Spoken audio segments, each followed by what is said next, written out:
Hello viewers and welcome to another episode of law Chakra, जहां हम बात करेंगे लद्दाख के एक फेमस एक्टिविस्ट सोनम वांगचुक की, जो अभी तक जेल में बंद है और जिनके केस में अब लेटेस्ट सुप्रीम कोर्ट हियरिंग भी देखने को मिली है। पर इस हियरिंग के अलावा उनकी वाइफ गीतांजलि आंगमो ने एक बार फिर से सुप्रीम कोर्ट को कुछ नए ग्राउंड्स के बारे में इन्फॉर्म किया है। कैसे कहा है कि गवर्नमेंट ने जानबूझ के सोनम वांगचुक को टारगेट किया है, उनका नाम गलत जगह से फंसाया जा रहा है और उनके खिलाफ जो एफआईआर है भी फाइल, उनमें उनका नाम मौजूद ही नहीं है। तो आखिर किस बेसिस पे उन्हें डिटेन किया गया है, ये सब बातें सोनम वांगचुक की वाइफ ने फाइनली सुप्रीम कोर्ट को वापस से बताई है और क्या नए पॉइंट्स ऐड किए गए हैं, सब कुछ इस वीडियो में हम देखेंगे।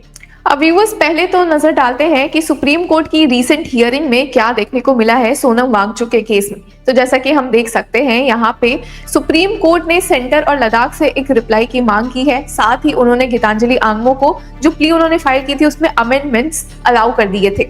अब आपको बता दें कि इस केस में बेंच है जस्टिस अरविंद कुमार और एनवी अंजारिया की, और वहीं सीनियर एडवोकेट कपिल सिब्बल मौजूद है जो कि पिटिशनर की तरफ से मौजूद है, जो कि इस केस में सोनम वांगचुक की वाइफ है गीतांजलि आंगमो। अब आपको बता दें कि हियरिंग में थोड़ा इंटेंस माहौल भी देखने को मिला, जब यूनियन की तरफ से सॉलिसिटर जनरल तुषार मेहता ने कहा कि इस केस में जो एप्लीकेशन फाइल हुई है वो उन्हें लेट नाइट ही मिली है। जिसके बाद जस्टिस अरविंद कुमार ने भी ऐड किया कि सुप्रीम कोर्ट बेंच अभी तक लोकेट भी नहीं कर पाई है उस फाइल को। फिर जिसके बाद जस्टिस अरविंद कुमार ने सीनियर एडवोकेट कपिल सिब्बल से पूछा कि क्या उन्होंने एडिशनल ग्राउंड्स ऐड किए हैं, क्योंकि जो डॉक्यूमेंट्स है वो बहुत बड़े लग रहे हैं। अब जिससे सीनियर एडवोकेट कपिल सिब्बल ने अग्री किया था और जिसके बाद कोर्ट ने इस केस में next date of hearing fix कर ली थी नवंबर 24 की। पर व्यूअर्स, अगर हम यही एक नजर डालेंगे तो पिछले बार जब हियरिंग हुई थी तो सॉलिसिटर जनरल तुषार मेहता ने डिफेंड किया था सेंटर को, कहते हुए कि सोनम वांगचुक का जो डिटेंशन हुआ है अंडर नेशनल सिक्योरिटी एक्ट वो सही तरीके से हुआ है, ड्यू प्रोसेस के साथ हुआ है, उनके किसी भी लीगल राइट्स को इन्फ्रिंज नहीं किया गया है। पर वहीं आपको बता दें कि उनकी वाइफ ने रिसेंटली क्लेम भी किया था कि उन्हें फॉलो किया जा रहा है, उन पर एक निगरानी रखी गई है। ये बात उन्होंने लास्ट टाइम हियरिंग में सुप्रीम कोर्ट को बताई थी कि I am being followed and under surveillance in Delhi constantly. अब वहीं व्यूअर्स, अगर हम नजर डालेंगे कि सोनम वांगचुक की वाइफ ने कहा है कि ये जो पूरा डिटेंशन हुआ है वो बहुत ही होली प्रिपॉस्चरस है और पॉलिटिकली ड्रिवन है। ये बात उन्होंने सुप्रीम कोर्ट को बताई है रिसेंटली। जिसके साथ ही उन्होंने बहुत ही इंपॉर्टेंट बातें बताई है सुप्रीम कोर्ट को, जैसे कि बहुत सारे सीरीज ऑफ एक्शन एक साथ हुए थे अगेंस्ट वांगचुक उनके अरेस्ट से ठीक पहले,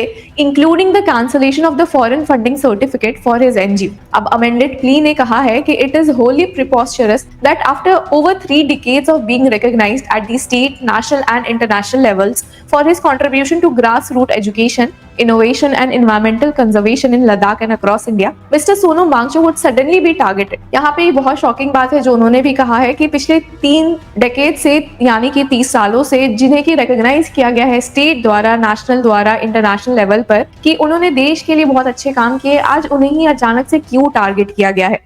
उन्होंने कहा कि merely 2 months before the elections and the final rounds of dialogue between ABL, KDA and the Ministry of Home Affairs, he was served with notices for land lease cancellation, FCRA cancellation, initiation of a CBI investigation and summons from the income tax department. सिर्फ यही नहीं, plea ने further कहा है कि उनका जो detention था वो 5 फर्स्ट इंफॉर्मेशन रिपोर्ट्स यानी कि एफआईआर पर बेस था, जिसमें से 3 में तो उनके खिलाफ कोई एलिगेशन भी नहीं है। तो फिर इन एफआईआर के बेसिस पे उनका डिटेंशन कैसे पॉसिबल है। यहाँ पे फर्दर कहा गया है कि कोई भी कनेक्शन इन एफआईआर और उनके डिटेंशन के बीच नहीं है। यहाँ पर स्टेटेड है कि out of the 5 FIR relied upon, 3 pertain to the year 2024, bearing no proximate, live or rational nexus to the detention of Mr. Wangchuk in September 2025. Moreover, 4 out of 5 of the FIRs, out of which 3 are registered against unknown persons, do not name Mr. Sonam Wangchuk। सिर्फ यही नहीं, गीतांजलि आंगमो ने इन allegations को भी refute किया है, backlash दिया है कि वांगचुक एक की member of the apex body of ले हैं और उन्होंने ही पब्लिक को भड़काया है। उन्होंने कहा कि union ministry of home affairs को बहुत ही स्ट्रॉन्ग रिजर्वेशंस थे about his involvement in the dialogue process with the centre, इसी वजह से शायद उन्हें टारगेट किया जा रहा है। जिसके साथ ही गीतांजलि आंगमो ने एक बहुत ही इंपॉर्टेंट क्लेम वापस से किया है कि सोनम वांगचुक के जो रिमार्क्स थे नेपाल, बांग्लादेश, श्रीलंका को लेके,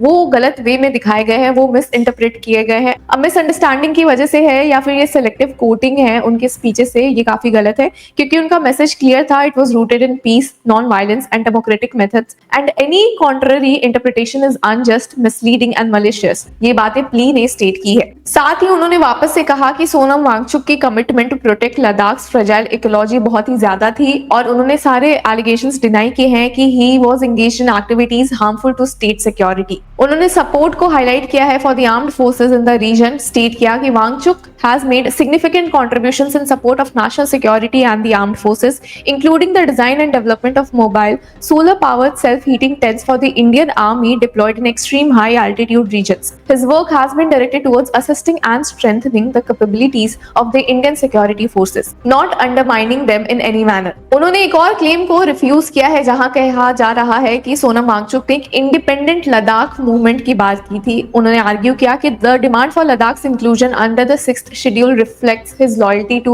and faith in the constitution. साथ ही प्ली में यह भी कहा गया है कि the allegation that Mr. Sonam Wangchuk has been regularly bragging about his foreign connections and threatening to use such connections against the government is wholly unsubstantiated, incorrect and without any material on record. तो viewers ये कुछ view points थे जो कि अब इस new amended plea में add किए गए हैं जिसे कि सुप्रीम कोर्ट ने अलाउ भी कर दिया है। अब देखना काफी इंटरेस्टिंग होगा कि और क्या लेटेस्ट अपडेट्स हमारे सामने आ सकते हैं और क्या काउंटर एफिडेविट्स इस केस में फाइल हो सकते हैं, क्या और नई बातें सब कुछ सामने आ सकती है। तो व्यूअर्स आपकी क्या राय है हमें कमेंट सेक्शन में जरूर बताएं और तब तक के लिए कीप फॉलोइंग लॉ चक्रा।